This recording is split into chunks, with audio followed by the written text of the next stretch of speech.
Y antes de comenzar, que estaba leyendo algo acerca de lo que una persona le dijo a su pastor. Una persona cuando predicaba, el pastor le decía: ¿sabe qué, pastor? Cuando usted predica, se cumple en mi vida lo que dice Daniel 10:9. Ay, el pastor se sintió tan bien. Y fue y buscó lo que decía Daniel 10:9, y lo tenemos en pantalla, me lo pueden poner. Decía: pero oí el sonido de sus palabras, y al oír el sonido de sus palabras, caí sobre mi rostro en un profundo sueño, con mi rostro en tierra. Daniel 10:9. Así que si alguien se queda dormido hoy, no se preocupen, el Señor ya está cumpliendo sus promesas, sus palabras en la vida de cada uno. Eso era un chiste, ¿ok? No se preocupen. Pero en realidad lo que quería hablar hoy era acerca de cómo nosotros podemos responder al miedo, cómo nosotros podemos responder al terror, al temor. Y titulé la plática de hoy: el antídoto a nuestro temor. Y yo quiero compartir acerca de algunas cosas que tal vez a nosotros nos han pasado, o tal vez a ti te han pasado específicamente. Yo tengo algunas situaciones en las que he pasado por un temor extremo. Por ejemplo, una vez cuando íbamos a la iglesia, estábamos en un ministerio en Guadalajara, México, y íbamos a la iglesia en un autobús común y corriente, y al pasar el autobús por otro carro, el carro le disparó, y me acuerdo que salimos ilesos, pero sí nos dio mucho miedo, porque era un balazo hacia el autobús en el que íbamos nosotros. Después de venir de un viaje también, de hacer ministerio en otros lugares, de regreso a la Ciudad de México, cuando vivíamos en México, nos tocó viajar por un lugar que le llaman las Cumbres de Maltrata. Y es un lugar donde hay tanta neblina, y nosotros nos tocó atravesarlo de noche. Y me acuerdo que solamente podía yo ver como 2-3 metros enfrente de mí en la carretera, y eso era todo lo que se podía ver. Entonces, de noche, con tanta neblina, era mucho miedo.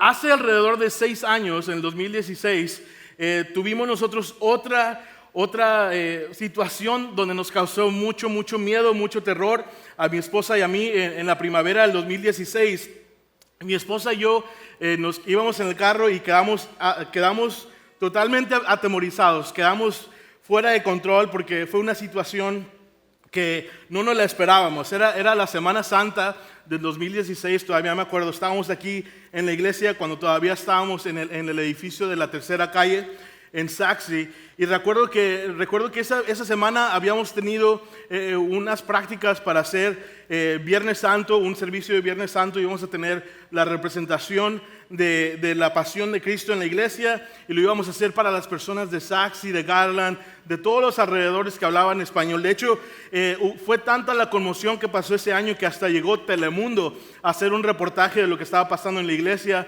y del tipo de personas que estábamos nosotros alcanzando.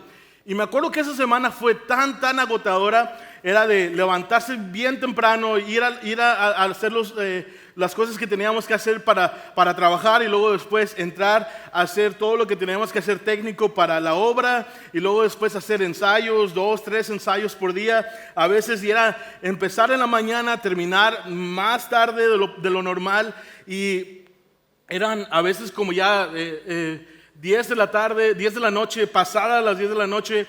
Y el miércoles de Semana Santa, me acuerdo que eran como las 11 de la noche, y dijimos: ok, ya hasta aquí, ya vamos a terminar, ahora sí ya todos pueden regresar a su casa. Y lo que pasó que empezó a llover ese día, me acuerdo, empezó a llover como era una fuerte tormenta torrencial.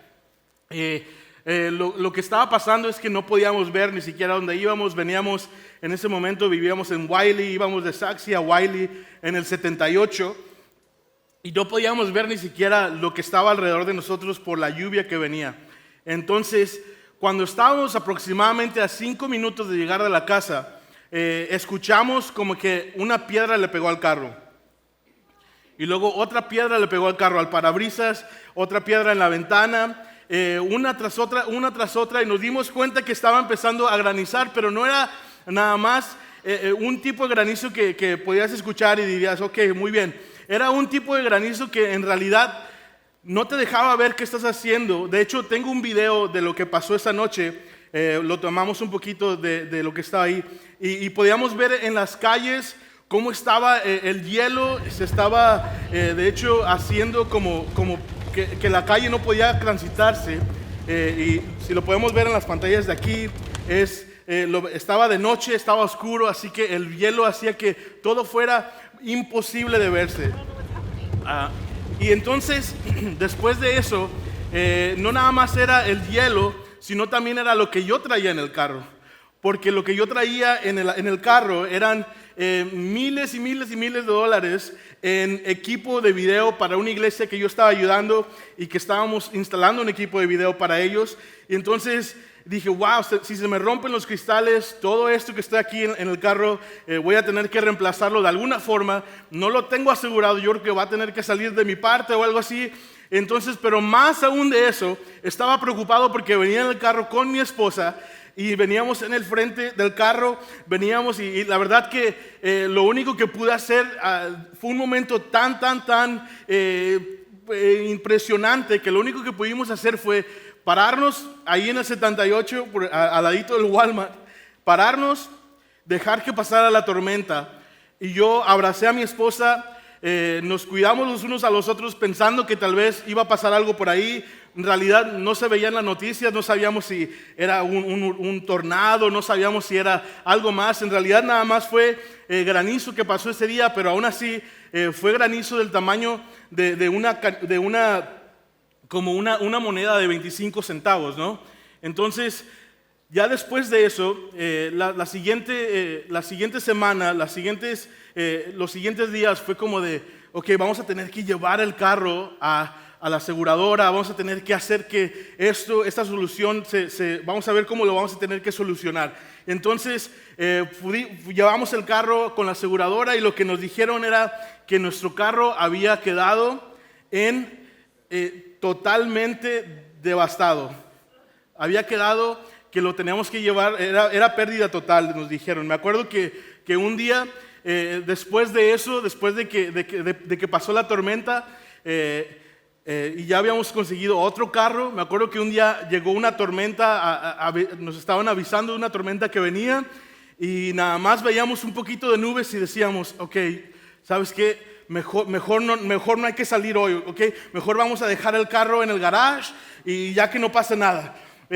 Fue tanto como que lo que nos marcó ese momento como para decir, ¿sabes qué? De hecho, tenía yo un compromiso para ir a una iglesia en Fort Worth para predicar y le dije al pastor, ¿sabe qué, pastor? Pues no sé, como que me pasó este incidente y hoy hay una tormenta que va a pasar de aquí, entre Saxe y Fort Worth, y yo creo que no voy a poder llegar. Ni siquiera había llegado la tormenta y yo ya había estado diciéndole al pastor, ¿sabe qué? No voy a poder. ¿Por qué? Porque un poquito de lo que pasó en mi caso se está empezando a recrear ahora. Ni siquiera eran tormentas grandes, era nada más un poquito de lluvia. Pero como ya tenía yo esa idea de lo que había pasado a mí antes, me había dejado con unas ganas de no poder salir de ahí. Entonces, la pregunta es, ¿cómo puedo yo hacer que algo así, que ya había pasado, siguiera impactando mi vida? Estaba impactando mi presente, estaba impactando compromisos que ya tenía yo pactados y estaba haciendo cosas tan normales, impidiera que hacer cosas tan normales como ir de un lado de la ciudad se convirtieran en una cosa muy, muy difícil. ¿Y sabes por qué? Es por el miedo. El miedo nos enfoca a la causa de nuestro temor. Y me acuerdo que esa primavera, después de la tormenta que pasó en Semana Santa, hubo de hecho una tormenta mayor que pasó en la ciudad de Wiley, donde nosotros vivíamos. Y me acuerdo que después de eso, llegamos y vimos cómo la tormenta deshizo casas, deshizo edificios. De hecho, yo tenía 2 amigos en ese momento que sus casas quedaron hechas nada. De hecho, su casa, sus paredes, su techo, todo quedó no nada más mojado, pero quedó literalmente roto. ¿Por qué? Porque había pedazos de granizo de una forma enorme. Eran como del tamaño de una pelota de béisbol. Lo que empezó a caer en estas casas. Entonces, igualito de ese tamaño. Entonces, imagínate, cada vez que veíamos una tormenta apresurarse a nuestra casa, lo que empezamos a decirle a mis hijas y a mi esposa y entre yo fue como, ¿sabes qué? voy a ir por las linternas, porque nunca sabes cuándo nos va a tocar una tormenta. Empezamos a que las tormentas hicieron tanto en nuestra vida, en nuestra cabeza, que dejamos que las tormentas empezaran a manejar lo que nosotros estábamos viviendo, o sea, a controlar nuestra situación de vida. Y lo que está pasando ahí, lo que pasó con esos carros y con esas casas, que pasó con esas tormentas, muchas veces pasa en otras tormentas de la vida también. De hecho, si no me creen, en esta última tormenta que pasó, de hecho tengo mi carro para que lo vean, no se lo había llevado la aseguranza, y lo que pasó fue que esos pedazos de hielo del tamaño de béisbol, de hecho me rompieron el parabrisas del carro y hicieron que todo eso pasara. Así que, ¿qué es lo que pasa cuando nosotros nos empezamos a fijar en las tormentas y dejamos que las tormentas sean las que dirijan nuestras vidas? Hoy en día pareciera que hay muchas tormentas en la vida, parecía que hay muchas tormentas a nuestro alrededor. Los cambios que estamos viendo, figurativos y literales de clima, se pueden ver en el horizonte y vemos que tal vez está por llegar una tormenta masiva a nuestras vidas. Tal vez hay una tormenta del lado político, no sabemos. Recientemente estalló una guerra en Europa. ¿Qué tanto nos va a afectar esta guerra a nosotros en nuestras vidas? Todos estamos pensando de los antecedentes históricos de estas guerras que pasan en Europa, la Guerra Fría, estamos pensando acerca de las guerras mundiales y nos puede empezar a pensar estas tormentas políticas. A ver, también hay tormentas económicas. En la actualidad, las economías mundiales, nosotros estamos tan ligados de país a país que lo que pasa en un lado del mundo repercute en el otro lado del mundo. Y entonces estamos viendo cómo la globalización está afectando a nuestras vidas. Lo que pasa en un lado del mundo afecta a Saxby, afecta a Garland, afecta a Texas. Y lo que estamos viendo es que tal vez hay inflación o hay cosas que están saliéndose de control. Y vemos todas esas cosas y decimos, wow, hay muchas tormentas en la vida. También hay tormentas sociales. Vemos tormentas que son causadas por protestas, hay cancelaciones en los medios. De hecho, tenemos palabras como cancelaciones dedicadas a hacer este tipo de cosas. Ya se ha salido de control cómo estamos viviendo en la forma social. Y entonces pareciera que tenemos tormentas económicas, tormentas políticas, tormentas sociales. Y si no me creen, está todo documentado en las noticias, los pueden ver. Y de hecho, en los 70s, los jóvenes cantaban algo que decían, para el mundo porque me quiero bajar. Los hippies de los 70s decían, para el mundo porque me quiero bajar. Y cuando estamos escuchando de todos estos problemas, el temor es un sentimiento al cual nos podemos aferrar muy fácilmente. ¿Por qué? Porque nos da temor cuando hay falta de trabajo, nos da temor cuando nos faltan recursos, nos da temor si eres soltero, tal vez te da temor de no tener una pareja, tal vez si eres una persona con una empresa, tal vez tu temor es de que no lleguen clientes, o si tienes un trabajo es que lo pierdas. A veces el temor entra porque no nos vemos donde pensábamos que íbamos a estar en 5 años. A veces nosotros vemos nuestro futuro y decimos, en 5 años voy a estar ahí, y llegan esos 5 años donde tú pensaste, imaginaste, y te das cuenta que pasó nada, no se concretaron las ideas, no se concretaron los sueños.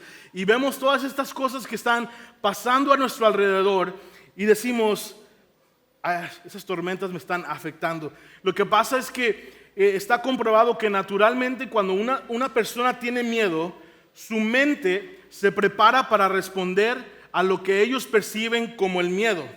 Lo que pasa es que fisiológicamente tienen una reacción y que su nivel de sangre empieza a aumentar en su cuerpo, y en inglés le diríamos algo así como fight or flight or freeze, ¿no? Sería como o pegar, o nos vamos a pelear con alguien, o nos vamos a salir huyendo, o nos vamos a quedar como venado enfrente de un carro, ¿no?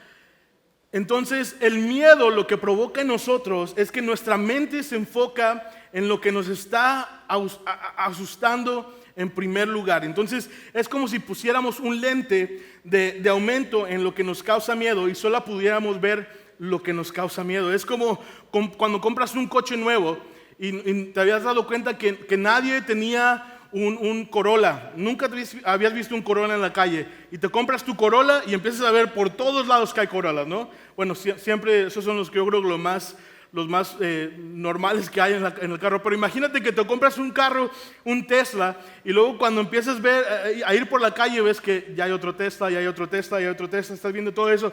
¿Por qué? Porque tu mente se enfoca a lo que está viendo, y cuando tenemos miedo, el miedo nos enfoca a la causa de nuestro temor. El miedo nos enfoca a la causa de nuestro temor. Y entonces, en algunas circunstancias, el miedo puede ser tan grave y puede ser tan latente que se puede adueñar de nuestras vidas, dejándonos débiles, sin ganas de salir a la calle o siquiera ir a trabajar o ir a la escuela. Ahora, aquí es donde entra Dios a la ecuación del miedo, porque ¿qué pasa cuando confiamos en Dios y llegan las tormentas a nuestra vida? ¿Qué es lo que pasa cuando tú confías en Dios y le dices, voy a dedicarte mi vida, y aún así vemos que llegan las tormentas a nuestras vidas? Si tú te preguntas que si van a venir tormentas aun cuando le hayas entregado tu vida a Cristo, la respuesta, claro, es que sí. Van a venir las tormentas a tu vida. Eso no te deja exento de tormentas. De hecho, acompáñame a la primera epístola de Juan, capítulo 4. En la palabra de Dios encontramos nosotros cómo debemos de responder al temor causado por la oposición. ¿Cómo podemos responder nosotros al temor causado por las tormentas? ¿Por qué? Porque estas epístolas que se encuentran en los evangelios, en la Biblia, fueron escritas para creyentes, para cristianos que estaban bajo persecución, a creyentes que tenían todo en contra de ellos. En ese tiempo, a los cristianos, lo que hacían a esos cristianos eran los quemaban, a los cristianos los echaban a los leones, los crucificaban, los perseguían, los mataban a pedradas. Yo creo que sí tenían un poquito de tormentas. Me imagino que había tormentas arrasando su vida. Esta me imagino que es la definición de una tormenta, de una atmósfera adversa, que seas quemado en vida. A esas mismas personas, Juan les escribe esto en el capítulo 4, versículos 17 y 18. Ese amor se manifiesta plenamente entre nosotros para que en el día del juicio comparezcamos con toda confianza, porque en este mundo hemos vivido como vivió Jesús. En el amor no hay temor, sino que el amor perfecto echa fuera el temor. Y el que teme espera el castigo, así que no ha sido perfeccionado en el amor. El amor perfecto echa fuera el temor. Ese calificativo que estamos escuchando es amor perfecto. Y el amor perfecto me llamó la atención porque dice ahí, el que no ama no conoce a Dios porque Dios es amor. En el versículo 8 de Juan 4. Y luego en el versículo 9 dice, así manifestó Dios su amor entre nosotros, en que envió a su Hijo unigénito al mundo para que vivamos por medio de Él. Para que vivamos por medio de Él. En esto consiste el amor, no en que nosotros hayamos amado a Dios, sino en que Él nos amó y envió a su Hijo para que fuera ofrecido como sacrificio por el perdón de nuestros pecados. Y lo que estamos viendo aquí es que hoy en día tal vez estamos un poquito alejados de entender qué es lo que es un sacrificio.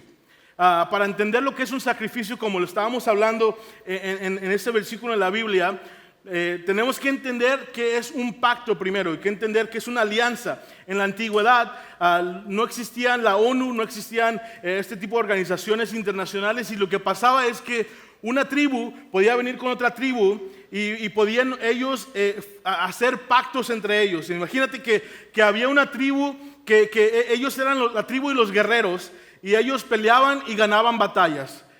Pero tenían un problema porque ellos no sabían cómo cultivar, no sabían cómo cocinar, entonces pasaban hambre, se morían de hambre. Entonces no importaba cuán buenos fueran para la batalla, ellos iban a morirse de hambre. Pero imagínate que hay otra tribu, que sea la tribu de los agricultores, y esa tribu, ellos podían cultivar el campo, ellos podían cocinar carne, ellos podían hacer pollo, ellos podían hacer tortillas de harina con frijoles, ellos podían hacer arepas con queso, ellos podían hacer pupusas mixtas, ellos podían hacer arroz con gandules. Ahorita salimos a comer, ya no se preocupen. pero lo que pasaba con ellos es que ellos no se podían defender. Entonces eran muy buenos para ser agricultores, eran muy buenos para cocinar, pero cuando venía un enemigo, ellos no se podían defender. Entonces lo que hacían es que venía un representante de la tribu agricultora y un representante de la tribu guerrera y decían, vamos a hacer nosotros un pacto, vamos a hacer una alianza.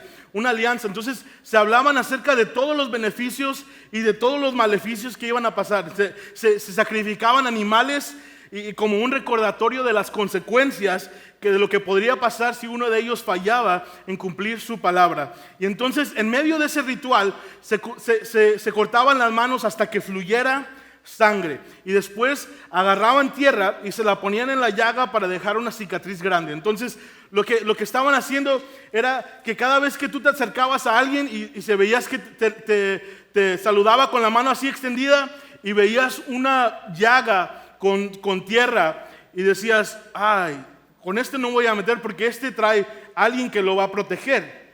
Ok, hasta aquí vamos bien. Entonces cuando otra persona venía de lejos le ondaban la mano y entonces ellos podían ver con quién estaban en relación ellos. Entonces esas tribus hacían un pacto y se intercambiaban herramientas. Por ejemplo, se intercambiaban vestiduras, hasta se intercambiaban hijos y hacían hacían parte de una comida ceremonial para celebrar el pacto y la alianza que ellos estaban haciendo. Y lo estaban haciendo como un recordatorio. Entonces, de hecho, tantos intercambiaban que muchas veces fusionaban los nombres de las dos personas de las tribus para que de esa forma entendieran las demás personas que había algo entre ellos, que había una alianza entre ellos. Por ejemplo, Pastor Oscar en Garland y yo, si fuéramos a hacer una alianza, mi tribu se llamaría la tribu de Danskar y la de Pastor Oscar se llamaría la tribu de Oskdani. Entonces fusionaríamos nuestros nombres de tal forma para que sepan que estamos en una alianza. Entonces lo que pasaba era que generación tras generación las personas podían entonces entender y en saber que ellos pertenecían a esa tribu y que esa tribu también pertenecía a ellos. Entonces lo que decían en resumidas cuentas era, lo que tú hagas con esa tribu tienes que vértelas conmigo, y lo que tú hagas conmigo, esta tribu se las va a ver contigo también. Entonces era una defensa que se hacían en el antiguo hebreo, en el hebreo del Antiguo Testamento. La palabra pacto significa cortar hasta que fluya sangre.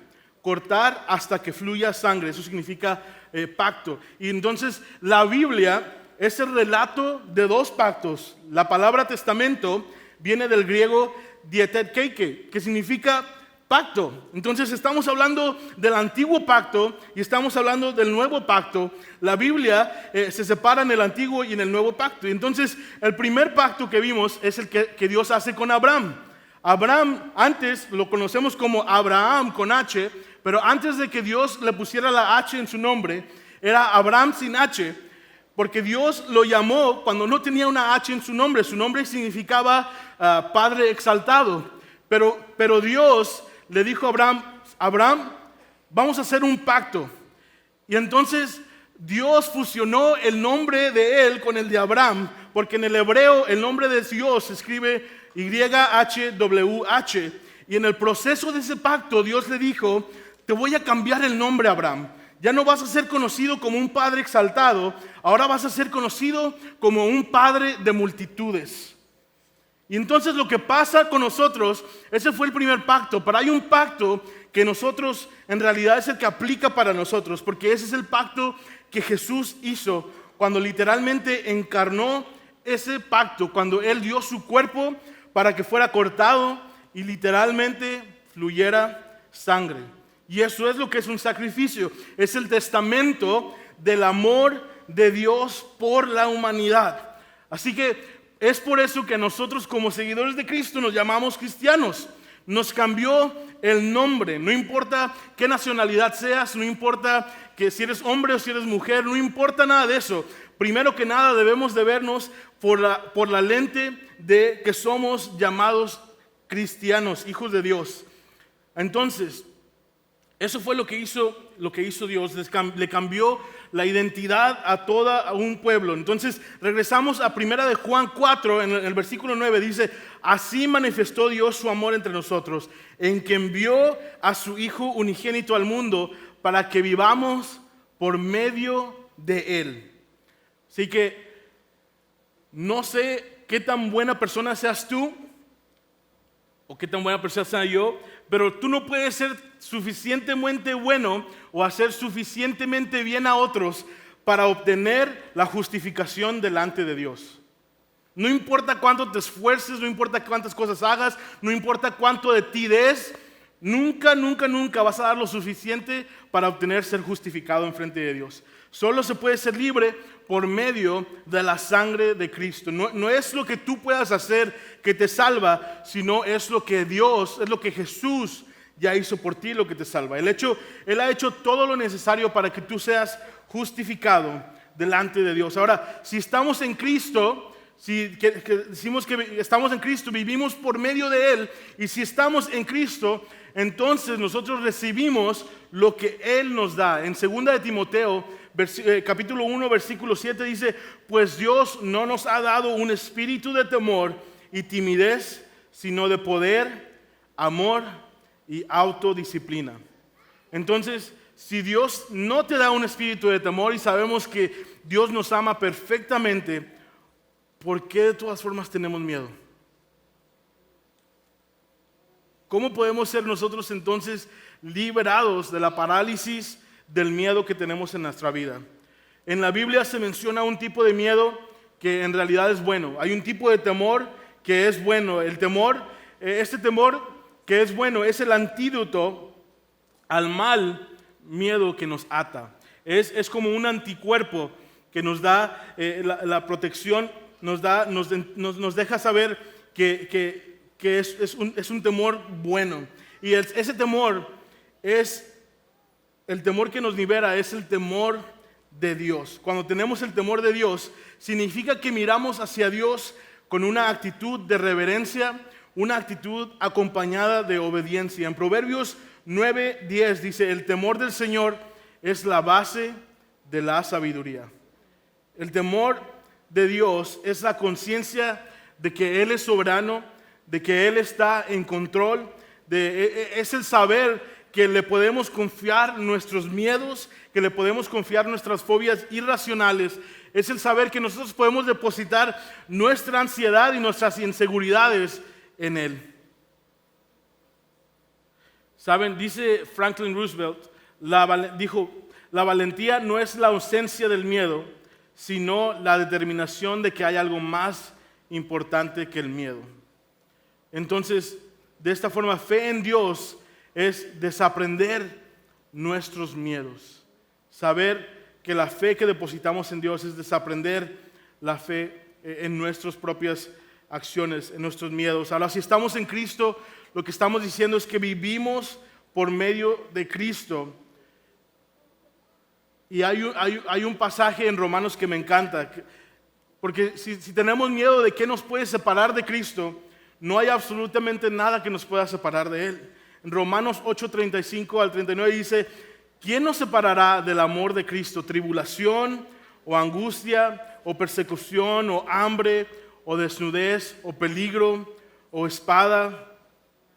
Antes, en todas estas cosas, somos más que vencedores por medio de aquel que nos amó. Por lo cual estoy seguro de que ni la muerte, ni la vida, ni ángeles, ni principados, ni potestades, ni lo presente, ni lo porvenir, ni lo alto, ni lo profundo, ni ninguna otra cosa creada nos podrá separar del amor de Dios que es en Cristo Jesús, Señor nuestro. ¿Cuántos lo creen en esta tarde? ¿Quién nos separará? Y sabe que hacía referencia a lo que pasaban esos cristianos a los que Pablo les escribía. Y hablamos acerca de que los mandaban al Coliseo, los quemaban en vida, los tiraban a los leones, los ponían a pelear con gladiadores. Y el que era responsable de todo eso era el emperador Nero. Y el emperador Nero era el que estaba persiguiendo a todos esos cristianos Y vemos a dos figuras, porque tenemos a Nero por un lado persiguiendo a los cristianos y a Pablo por otro lado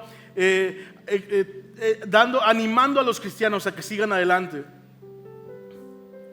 ¿Y qué pasó con el emperador Nero? De hecho, tal vez dije Nero, a lo mejor ni siquiera, algunas personas ni siquiera saben a quién me refiero. Y ese es de lo que me estoy hablando. Eso es lo que estoy hablando. Que 2000 años después, las personas le ponen Pablo a su hijo, pero le ponen Nero a su perro. Sí, es chistoso, pero lo que estoy tratando de decir es que de lo que Pablo estaba hablando, lo que Pablo les estaba animando, las palabras a las que Pablo les estaba diciendo, han trascendido hasta a los imperios romanos, imperios de todos lados. ¿Por qué? Porque es la palabra de Dios. Si usted es un creyente, el único temor que usted debe tener es el temor a Dios. Y es la reverencia a Dios en todo lo que hagamos. Y si usted no es un creyente, si usted no quiere conocer a Jesús, usted quiere estar en una relación con Jesús, esa es una de las mejores cosas que puedes hacer en tu vida. Le preguntaron a Albert Einstein, el científico con la mente más brillante probablemente del siglo XX, acerca de qué pensaba de la existencia de Jesús y de Dios. Y él dijo, ¿qué tanto le habían influenciado el cristianismo? Y él dijo, de niño yo recibí las instrucciones de ambos, la Biblia y el Talmud. Soy judío, pero estoy fascinado por la figura luminosa del Nazareno. Albert Einstein, wow. Y luego le preguntaron, ¿acepta usted la existencia histórica de Jesús? Y él respondió, claro, es incuestionable. Nadie puede leer los evangelios sin sentir la real presencia de Jesús. Su personalidad pulsa a través de las palabras. No mito puede ser lleno de tanta vida. Y continuó, estamos en la posición de un pequeño niño entrando a una biblioteca llena de libros en muchos idiomas. El niño sabe que alguien tuvo que haberlos escrito, pero él no sabe cómo, ni tampoco entiende todos los idiomas en los que fueron escritos. Y sabes que aunque mucho tiene de cierto lo que está hablando, Jesús no es solamente un personaje de la Biblia. Jesús es más allá. Jesús es mucho más que solo una figura ilustre. Es mucho más que un ilustre nazareno. Jesús es Dios y Jesús es Salvador. Y Jesús nos ofrece un presente mejor que el que tenemos hoy. Porque por lo que hizo Jesús hace 2000 años es tan relevante para nosotros hoy que como cuando pasó. Lo que tenemos que hacer es mirarlo por la lente de su sacrificio, vivir lo que significa ser hijos de Dios, ser parte de la tribu de Dios, saber que el derramamiento de sangre del sacrificio de Jesús puede aún cambiar tus circunstancias presentes. Su sacrificio puede aún cambiar lo que está pasando por tu vida. Él puede ayudarte a pasar por las tormentas más grandes de tu vida si solamente le das permiso. Me gustaría que se pongan todos de pie en esta tarde.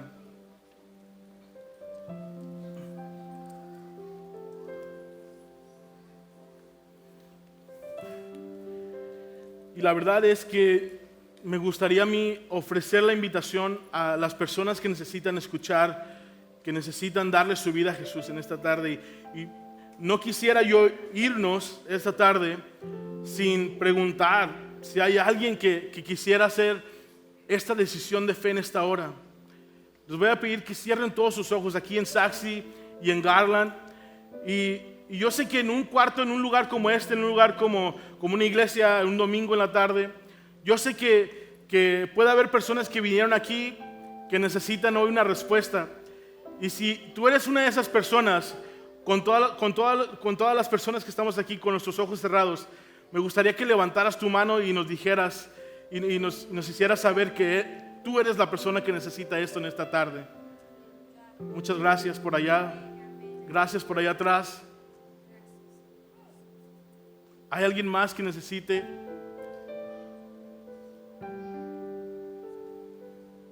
Voy a invitarle a todos que hagan esta oración conmigo.